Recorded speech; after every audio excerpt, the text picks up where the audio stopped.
ফিলিস্তিনের একটা ছোট্ট বাচ্চা ইসরায়েলের হাতে শহীদ হওয়ার আগে একটা কথা বলে গেছিল, হে বিশ্বের মুসলিম, তোমরা কি মৃত্যুকে ভয় পাও? মৃত্যুকে ভয় পাওয়ার কি আছে? আমাদেরকে দেখো, আমরা আল্লাহর জন্য হাসিমুখে আমাদের জীবন দিয়ে দিতেছি। তোমরা কি মনে করতেছ সারা জীবন এই দুনিয়াতে থাকতে পারবা?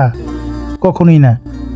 কারণ এই দুনিয়াতে কেউ চিরস্থায়ী না, হয় কেউ আগে না হয় পরে। আমরা না হয় আগে আল্লাহর কাছে চলে যেতেছি, তোমরা না আমাদের পরে আসো। তোমরা কি দেখতেছো না আমাদের সাথে ইসরায়েল কি করতেছে? তোমরা কি মৃত্যুকে ভয় পাও? একদিন এর জবাব তোমরা আল্লাহর সামনে দিতে হবে, প্রস্তুত থাকো।